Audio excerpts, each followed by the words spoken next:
Hello, everyone. It's another episode of She Renovates. And so today we're talking about something that is really something that you need to guard with your life, and that's your credit score. And unfortunately, well, certainly since the changes came in around what happens if you don't look after it, um, there have been a lot of people have fallen foul of the laws and ended up with a not so good credit score, and that can really be debilitating if you're wanting to buy property. So I've brought a rock star in today. Victoria Costa is a multi-talented professional serving as a CEO, public speaker, author, and credit repair specialist. With over 10 years of experience, she's assisted many Australians in improving their rating, their credit rating, facilitating their ability to buy homes, cars, and grow their businesses. Her impressive success rate of 87% in removing defaults demonstrates her expertise and effectiveness.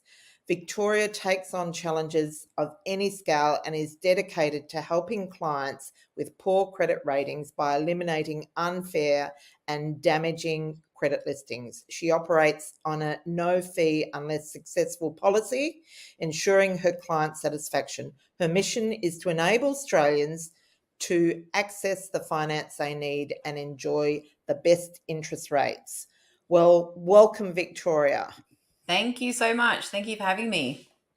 So, so I have just shared quite a lengthy bio, but what I would like you to do is to tell us, in your words, a little bit about you. Like, who is Victoria Costa, and yeah, what brought you here? Yeah, the bios are always funny, aren't they? Because you listen to them after you've written them, you go, oh, that's a bit cringe. Because I think as business owners, as service providers, we just want to help, and that's me in a nutshell. I just want to help. But then when I get asked for my bio, I just have this real cringe moment, like award winning, multi talented. It's like, well, I probably am, and maybe I have a bit of imposter syndrome, right? I think a lot of us do. Yeah, I reckon. But yeah, look, I'm just a girl going out there, a human being, just going, hey, I love what I do, and trying to spread the good word. And God willing, I get to do that every day. So I mean, I started in finance 20 years ago, and back in early 2000s, and I was just in mortgage processing, just sort of getting a sense of the finance industry. And then I moved into broking, and then as much as I loved that, it was really, really hard because that was GFC times 2007. I was in Western Sydney, Parramatta. I was probably the 10th broker to see a deal, so I couldn't write it anywhere. So I soon gave up on that and fell into the wonderful world of credit repair. And I just saw that it was just a bit of a mess, right? So it was my vision to go and change the world one credit report at a time. But that's, yeah, me in a nutshell. I just love to help people, as all of us, I think, do. Beautiful. And so, yeah, as we mentioned, a pristine credit report is a beautiful thing when you're trying to buy property. Yeah. And as you know, our renovators are always wanting to buy more property.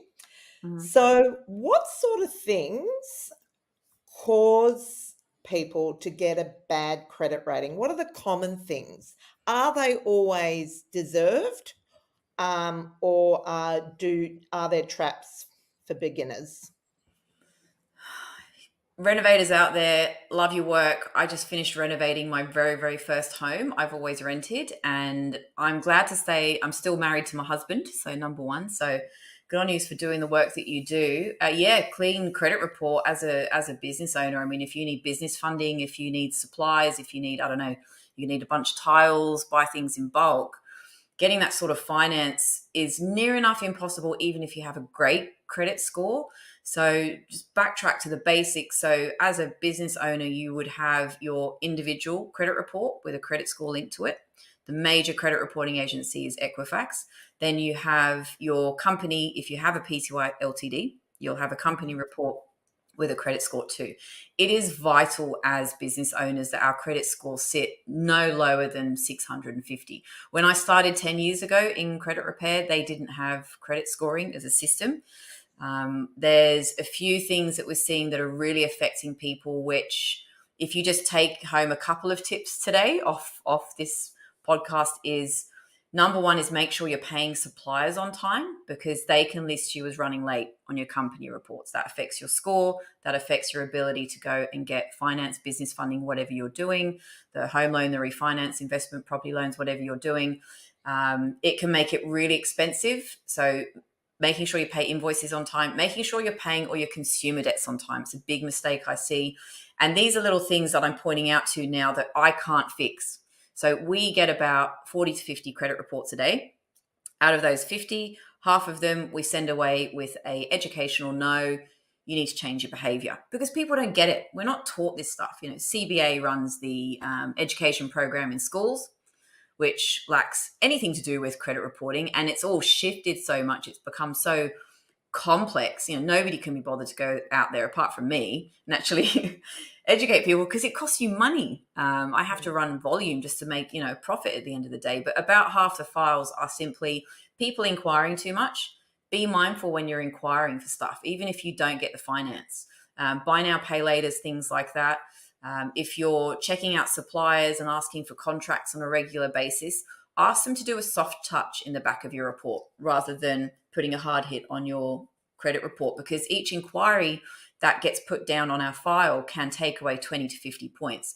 And say if we go back to that example of having a minimum score of 650, you do 2 inquiries, all of a sudden you could be sitting at 550. And what does that mean? That means higher interest rates. And that's a world right now that is pretty darn scary. I mean, the last few years we've had a cruisy run. Even if you had bad credit, you could get 3% on an investment property loan. So let's just go back there a bit. So it's not just the banks. Like, we all know that if we put an application in for finance and it's not approved, that's a hit on your credit report.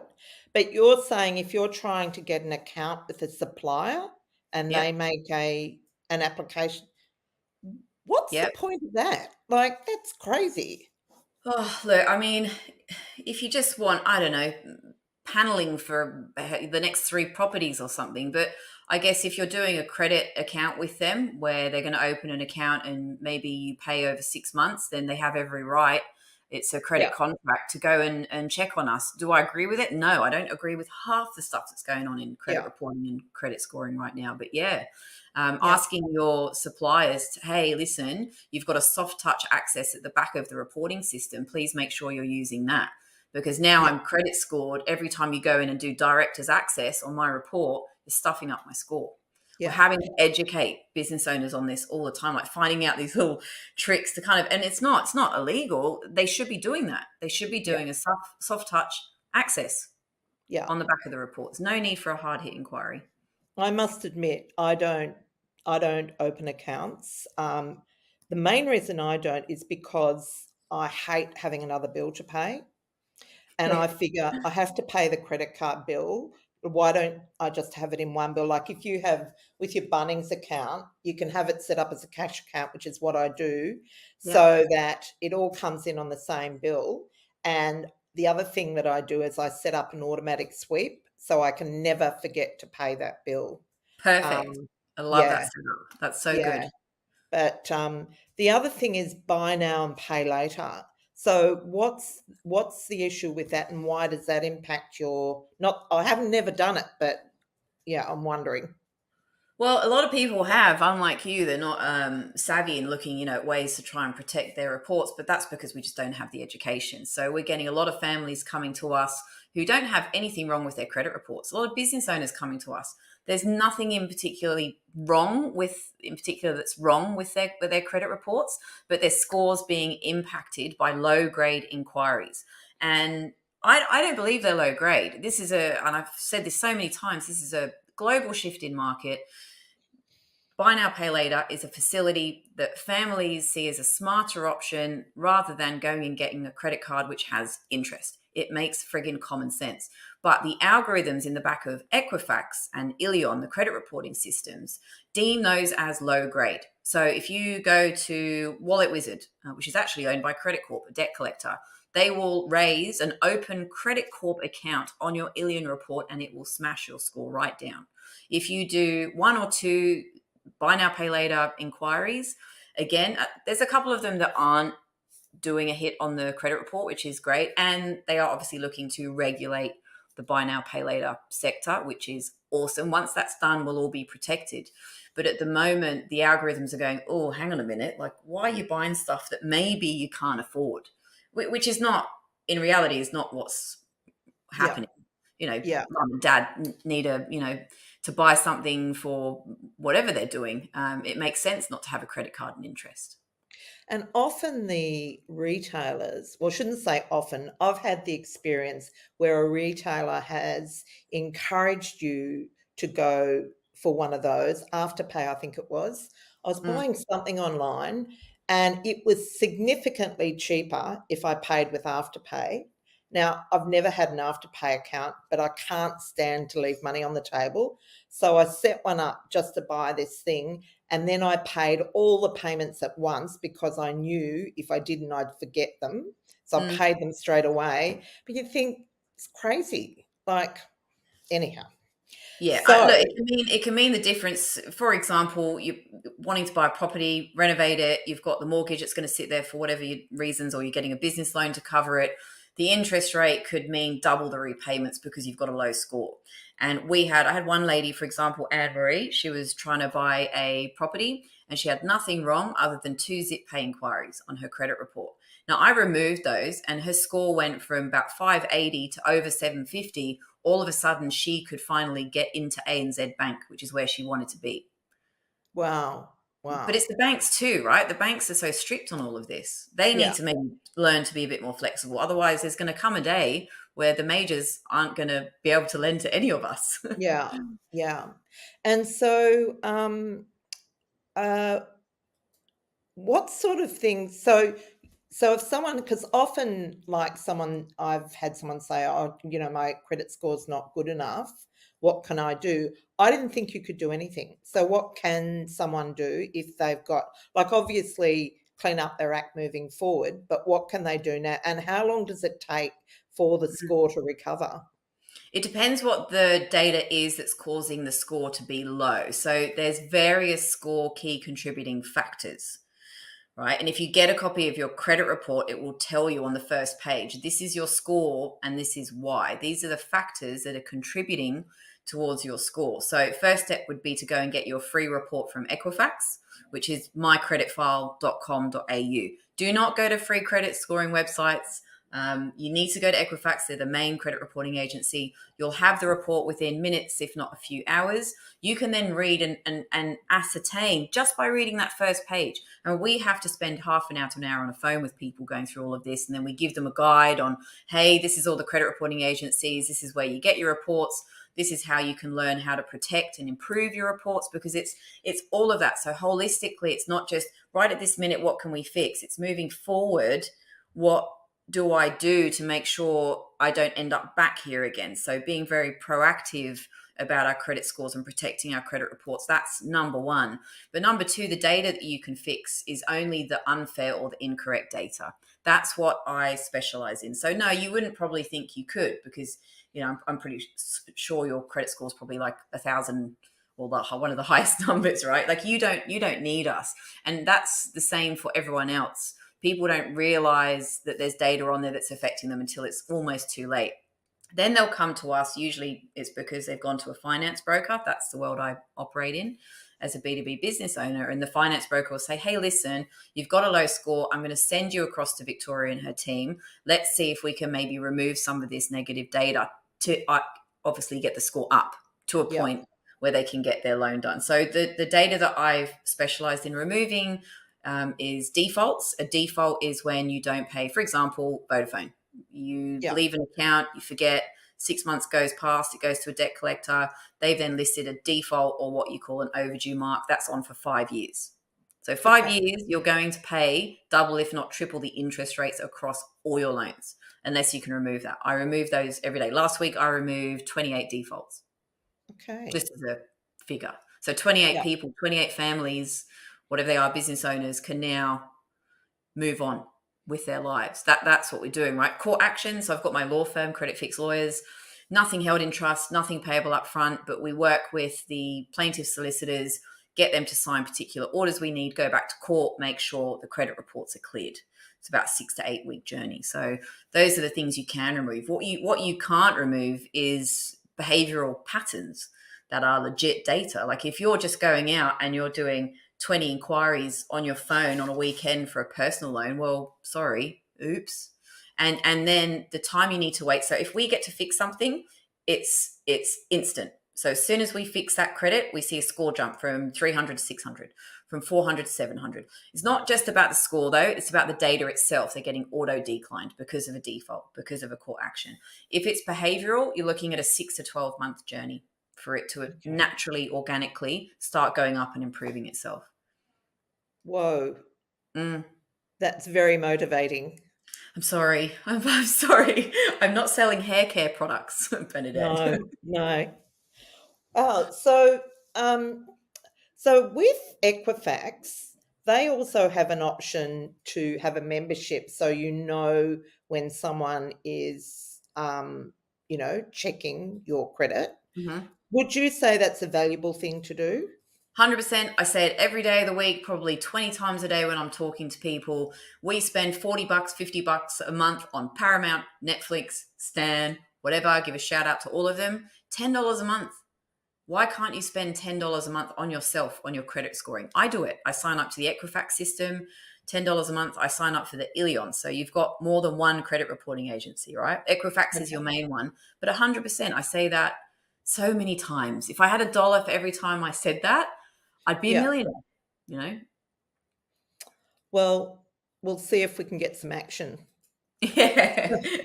What about the membership that offers to protect you from identity theft? Is that valuable? Yeah, I believe it is. I mean, we've only got to look at Medicare, Optus cyber attacks. Like the Optus cyber attack was done by a teenager who couldn't find a job, who just got angry and frustrated one day and decided to hack Optus. I mean, if these systems can be hacked so easily, how safe is our data? So any way that I can protect my data, I would suggest as an opinion for everyone else to do. Yeah, but I was wondering how effective they were, because I don't think any membership would protect you from something like the Medibank hacking, would it? What you can do is you can put in your email addresses, you can put in your bank account details securely through Equifax's Mm. system, and you can say, look, keep an eye on these for me. So you might get a trigger alert that says your email has been compromised. Okay. We found your password being used online for something else. That, for example, is quite useful. But I mean, we all know, we're all business owners sitting here. We need to be making sure we have password lock accounts and things like that, and safety blah blahs for our passwords, or two-factor, I think, is another way to go about it. If you've got the two-factor, the generator code thingy that you have, I have my app Yeah. on my, I don't know Yeah. what's too many apps. Authenticator. Yeah. Yeah, that one. I have that, and I have signed up to sort of two-factor ID wherever I can. That is awesome. I can't believe Commonwealth Bank still lets me into my accounts without two-factor. If anybody's listening from CBA, please install two-factor. I believe that's more secure than any other system. Wow. And what's the lowest credit score you've ever seen? I've seen people being excluded in big red letters in bold on page 1 of their credit report. Poor things. And Does often that it's mean because nothing? it means we can't even score you, mate. It's so bad, buddy. Sorry. Come back later. Wow. Yeah. So bankrupt. So for example, if you're currently, or you have been bankrupt, potentially you don't have a score. Okay. Mm. Okay. So is there anything that I should be asking you that I'm not? Oh God, there's so many questions. I mean, I did a session for one of my local Chamber of Commerce groups, breakfast, one of those 7 a.m. Yeah. Everybody wants to talk. I Oh, don't they're understand cruel, it. aren't they? I really don't get it, but I go along because they're other business owners and they need my help, And I spent an hour talking to them, and I probably could have spoken for another hour. My key points, I don't know, what have you're not really missing anything. It's just we could go into detail from the very beginning, Yeah. or we could go into more Yeah.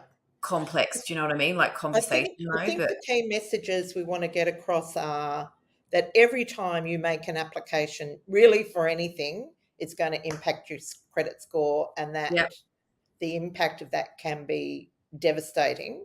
And the second thing is that it is possible to have unfair things, well, removed from your credit record. yeah. And whether you're using us or someone else, that doesn't matter. But I just want everyone to know is that you shouldn't be paying a credit repair company upfront, even if they say it's like no win, no fee. So you'll get your money back. Because we've seen Yeah, people fall into companies like that and they never get their money back. yeah. So Because just make sure, yeah. Yeah. I would imagine there are some fairly unscrupulous operators out there. We're a bit like the world of private lending. There's few and far between who are doing the right thing. So yeah, number one, never part ways with money up front. So always ask for a result in writing before you part ways with your, hard-earned cash. The other thing is make sure you're paying things like credit cards, personal loans on time. I understand interest rates are up. I understand there's a lot of hurt and distress out there. What we're seeing is that people are trying so hard to maintain their mortgages. They're thinking that they can miss one or two credit card payments and it's fine. The thing with that is that we have 24 months repayment history with all of our accounts, our consumer accounts, not commercial. That's our Yeah, companies. We don't have open account information for those with suppliers, etc. But your banks, your lenders, like car loans, personal loans, credit cards, mortgages, 24 months repayment history information. And you just missing that one repayment on your credit card, that's going to sit there for the next 23 months until it drops off. It is going to affect your ability to get in with particular lenders yeah, for 23 months. So yeah, making sure you're opting in for formal financial hardship assistance, following through with that very quickly, and making sure that's implemented in writing, and making sure the exit out of that hardship strategy is very clear. So if they say to you in 3 months time we will pause this and then you need to pay us 4 months, you need to be ready to pay the 4 months, because then you'll have okay. 4 months in arrears on your credit report, and it's going to affect you again for another 23 months until it drops off the file. So making payments on time, very, very important, or get in touch. And don't call. Everyone, I give them the whole strategy on how to fix reports themselves, like DIY stuff, right? I always give them little strategies they can do themselves. And they're like, call me back a week later. Oh, I called them twice and I was on hold. And I was like, listen, and I'm very patient. I'm a very patient person. Sometimes I want to, you know what it's like, hang up the phone and have a bit of, an scream around the house. But most times, I'm very, very patient with people because I get it. This isn't something that we learn in schools or we're given as a tool. It's often after the fact, So I get it. But I always tell people, listen, I put it in writing. It was in my email.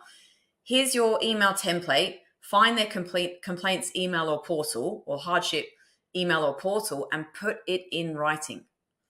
You need to always put your complaints in writing or any request for hardship in writing. Don't pick up the phone. You'll get nowhere. Beautiful. Well, I think you've given us some very actionable points for anyone that does need to look at their credit score. If someone would like to contact you, how do they do that, Victoria? It's as easy as sending me an email. If you want to get in touch, I'm always here. If I'm not around, I've got my backup support superstars. So they're here too to help with scenarios. So just my email, victoria@creditfixsolutions.com.au. Beautiful. We'll put that in the show notes too. So if anyone's interested in speaking to Victoria about their credit score, please go ahead because she's an absolute whiz. Oh, thank you so much. And just being here and knowing that anybody listening, look, it's completely free assessment, free education. If it's something you can do yourself, we'll help you. So thank you so, so much. Really appreciate it. Beautiful. And for those, well, probably nobody knows this, but Victoria and I are both in the Business Blueprint community, and we've just shared notes that Victoria's been in it. We've both been in it close enough to 10 years. So Yeah. we've been in the same circles, but we've never actually connected. So, Because and it we've got hasn't our come to little this. we've got our on the business hats on when we're in the Yeah, courses. But I will see you in a couple of weeks. I'm looking forward to that. me too. Yeah. Thanks so much, Victoria. Take My care. pleasure. Thank you.